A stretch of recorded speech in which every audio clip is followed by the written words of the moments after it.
Ngayong araw mga guys, nandito na naman nga po tayo sa Inares Plaza para tunghayan at saksiyan itong napakagandang laban na to na semifinals. Barangay Makamot versus Barangay Mambog nga pala yung magkalaban dito, at kung sino nga matatalo dito ay alams na pupunta na kagad sa Boracay. Pero kung wala naman kayong masyadong budget, pwede na sa Camp Daraitan, makakapag-unwind din kayo dun. Kaya sino kaya sa dalawang team na to ang makakapag-ulam mamayang hapunan ng chokes to go? At sino naman kaya ang bibili ng sardinas na pula sabay mo lalagyan ng miswa para mas madami? Pero itong mga player natin, parehas nilang gusto mag-ulam ng chokes to go dahil walang gustong magpatalo dito. Ayan o, bagsakan kung bagsakan. Pati yung mga fans gusto nang pumasok sa loob ng court sa sobrang ganda ng laban. Nasaan ba yung bouncer? Palabasin nyo na nga yung nakakulay pink na short, panasigaw. Kaya kung wala kayong ginagawa ay samahan nyo muna kami dito sa aming trip. Let's go!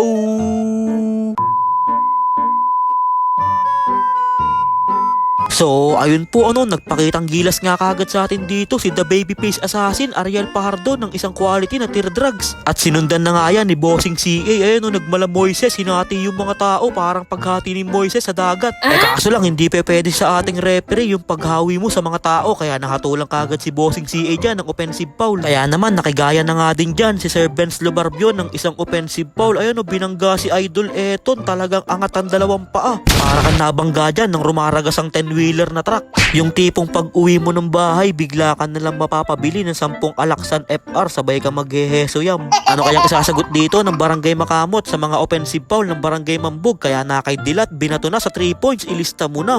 Grabe din talaga yung kamay niya ni Idol Dilat, talagang pag nag-init yan, sunog ang plaza. Kaya nakay Kadwada dito, binigay kay San Diego, tumira sa gilid, ilista mo na. Grabe yun, sureball. At sa kasamaang palad mga guys, kakasimula pa lang ng laro pero na-injury nga kagad dyan si Idol Kadwada dahil pagtira niya ng 3 points, pagbagsak niya, natapakan niya yung paa ni Carullo. Kaya siya ay napatikol. Talagang bansakit sa paa nun mga guys pag nakatapak ka ng sapatos. Kaya naman binuhat kagad siya dito ng mga kakampi niya para dalhin sa bench, at mukhang Al James na nga si Idol at hindi na siya makakabalik dito sa laro na to. Kaya nabawasan pa nga dyan ng isang import itong Barangay Mambog. Partida na daw yun, sabi ni J Banks. Nakay si Jokes nagmamadali, tumir drugs, ilista mo na, may kasama pang foul. Grabe naman yung floater na yun, talagang napakataas. Sabay step back pa dyan si Sijok sa 3 points, mintis lang siya pero nakuha pa din yan nung kakampi niya. Napakasipag naman ni Idol. Sabay binigay kay Ariel Pardo ng bato ng mangga. Grabe naman yun, pumasok pa yun. Kaya naman hindi napigilan ng mga tao dito sa Inares Plaza na magsigawan dahil nakita nila sa pool daw yung mangga, gitnang gitna. Na kay Sir Benz Lobarbio dito ang bola, humap step, binigay kay J Barnes, tugok lang yung tira pero nakuha pa din yan ni Sir Benz Lobarbio. At nilamon lang niya lahat ng bantay niya doon na parang yung burger. Kaya napatawag na nga dyan ng Barangay Makamot ng timeout dahil sa napakagandang run na ginagawa ng Barangay Mambog. At mukhang mangyayari na ang pinaka-inaabangan na match-up ngayon taon dito sa Interbarangay. Ayun Chairman Bojack de la Cruz versus Jayban San Pedro. Sino kaya sa kanilang dalawa ang tatanghaling Ginoo ng Binangonan? Kaya pinagpag na nga dyan ni Telman Bojack de la Cruz ang depensa ni Jayban San Pedro. At hindi makapaniwala doon si Telman Bojack dahil sabi niya arte lang yung rep, hindi naman niya mapapabagsak ng ganun. Ang tigas-tigas ng mukha ni J-Banks Na kay Ariel Pardo dito, binigay na kay si Jokes ang bola. Si Jokes, tumir drugs, ilista mo na. Mukhang naaamoy na dito ng Barangay Mambog ang chokes to go. Pero sabi dyan ni Bebe, hindi pa tapos ang laban na to, nandito pa ako. At syempre nandito din si Bukol. Grabe naman to si Bukol. Ayan grabe, may kasama pang Paul. Wag si Pal. Talagang nilamon lang ni Paldig yung bantay niya dun at parang ginawa lang yung burger. At hindi pa nga din tapos dyan si Idol Pal dahil tinapal pa nga niya dito si J-Bang San Pedro. Ayan hindi pa pwede kay Paldig yung mga ganun. J-Ban, huli ka dun. Tirahan mo na lahat ng harapan, wag lang si Pal dahil palpal ka dun.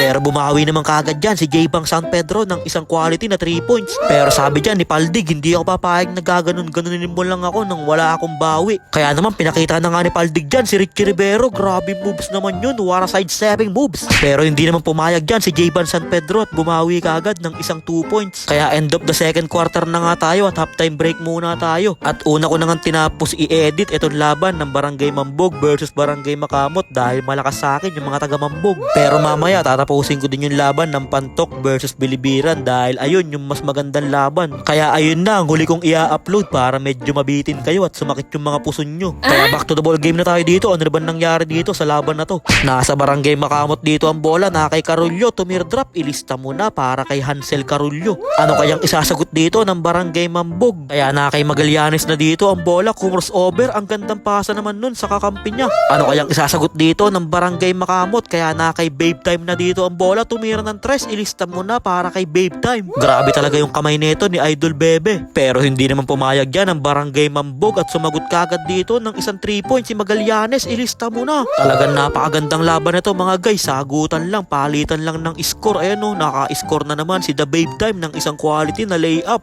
Kaya agawan dito sa bola, kanina mapupunta. Aba, napulot pa ni San Pedro Laguna at tinira ng perimeter, ilista mo na. Grabe naman yun, nakakapulot pa ng paganon-ganon at nahatulan na dito ang Barangay Makamot ng offensive foul. Kitang-kita naman na offensive foul dahil sinuwag ni Idol si C-Jokes. Kaya na kay Bebe na naman dito nagmamadali. Tumir Drugs, ilista mo na para kay The Babe Time. At tumatakbo na dito ang Barangay Mambog. Ang bagal bumaba ng Barangay Makamot kaya nakahaliup kagad doon si Ariel Pajardo. Pero nakabawi kagad dyan si Bebe ng isang foul basket. Ayun o, grabe naman yung tira na yun. May kasama pang foul and 1. At hindi pa nga tumatayo dyan si The Babe Time dahil mukhang masama yung pagkakabagsak niya. Pero tumayo din kagad siya at kitang-kita sa mukha ni Idol na pagod na siya. Siya lang ba naman yung umi-score ngayon dito sa laro nila? Talaga mapapagod ka dyan. Samantalang si Ariel Pajardo ay parang hindi napapagod dito. Dire-diretso sa basket, ilista mo na. Kaya na kay Bossing CA na dito ang bola. Binangga si Hansel, sabay tinirahan. Nilamon lang ni Bossing CA yung depensa dun ni Carullo na parang hamburger lang. Pero hindi naman pumayag dyan si Carullo at bumawi kagad dito ng warside stepping moves. Pinanis din niya yung depensa dun ni Bossing CA na parang hamburger. Kaya napatawag na ng timeout dyan ang Barangay Mambog. Na kay Ariel Pajardo dito ang bola, gumagawa ng move, sabay umatake at tinirang pandaya. Grabe talaga yung mga galawan nito, parang hindi 21 years old. Kaya panoorin muna natin yung napakagandang tira ni San Pedro Laguna.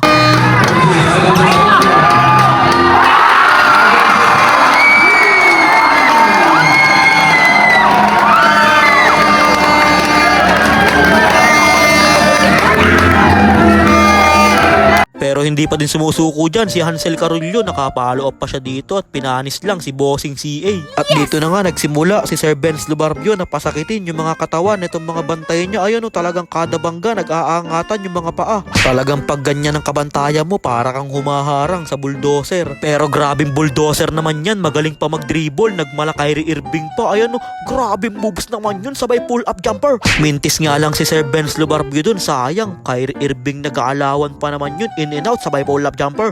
Kay Sir Benz Lubarbio naman dito nagbababa ng bola. Ang gandang pasa naman nun kay J Barnes para sa easy 2 points at wala na, nagyabang na dito si San Pedro Laguna. Sinigawan na yung mga kalaban niya dun. Pero hindi pa din tapos dyan si Sir Benz Lubarbio magpasakit ng katawan. Ayan o, grabe naman yun, talagang para kang nabagsakan ng aparador. Talagang nakakabenteng bagsak na ata lahat ng mga player dito ng Barangay Makamot. Grabe naman tong mga player na Mambog, puro heavy equipment. Ayan o, grabe naman yung banggaan nito ni Benz Lubarbio sa Kanipaldig. Talagang kada bangga yumayanig yung sahig ng Inares Plaza. Kaya nagpakawala na nga dito si Telman Bojack de la Cruz ng isang quality na 3 points dahil kailangan na daw. Dahil lamang pa nga din ng 13 points dito ang Barangay Mambog at 5 minutes na nga lang yung natitira sa oras. Pero hindi pa nga din sumusuko dyan si Hansel Carullo at patuloy pa nga din gumagawa ng paraan dito para maka-score. Ayan o, grabe moves naman yun. Kaso lang wala na talaga, kinapos na talaga dito ang Barangay Makamot. Dahil hindi pa nga tapos yung oras ay nag-uuwian na dito ang ating mga manonood. Dahil baka magkaubusan daw ng chokes to go sa highway kaya nag-uwian na sila. At sa huli panalo na nga dito ang Barangay Mambog at sila na nga ang papasok sa ating finals. At kung sino ang mananalo sa Barangay Pantok versus Barangay Bilibiran ay siya nga makakalaban sa finals ng Barangay Mambog. Kaya congrats sa magkabilaan team sa napakagandang pinakita nyo dito sa Inares Plaza. Congrats pa din sa Barangay Makamot, napakaganda din ang pinakita nyo, kinapos lang talaga sa dulo. Kaya ano pa, tara na at mag-nature trip na tayo sa Boracay. Iniintay na kayo ng bus number 6, malapit na daw umalis. Kaya shout out muna sa lahat ng tropa natin dyan na naka-cash out. Nung may kumakaway pa sa atin, cash out daw. Siyempre shout out din kay Idol Baksep TV sa napaka-solid na live dito sa Liga ng Binangonan. Kaya congrats po ulit sa Barangay Mambog. Dahil nagkita na nga dito ang dalawang member ng Ben and Ben. Ayun nagyayakapan pa sila. Akala siguro ni Ben Dax hindi siya makikilala porkit nagpagupit na siya. Malabo kang makalimutan pinagsabayan yan ni Ben Owang, Kuya Ben Dax. Dahil matagal din ang pinagsamahan nyo sa Ben and Ben. Hindi na biro yung mga concert na pinagdaanan yung dalawa. Pero eto ka na ngayon, birth paid na. Birth paid yan, ya. Kaya nagpicture na nga din sa gitna dyan itong Barangay Mambog. Congrats po ulit sa inyo. Good luck sa finals. Pag nanalo kayo sa finals, isama nyo ako sa outing. Kaya yun lang mga guys. Maraming salamat nga po pala sa walang sawang pagsuporta at sa palaging panonood. I-follow nyo na si Ninin Vlogs para sa mga susunod pang vlogs. Mag-ingat po kayo palagi. Bye-bye! Yo!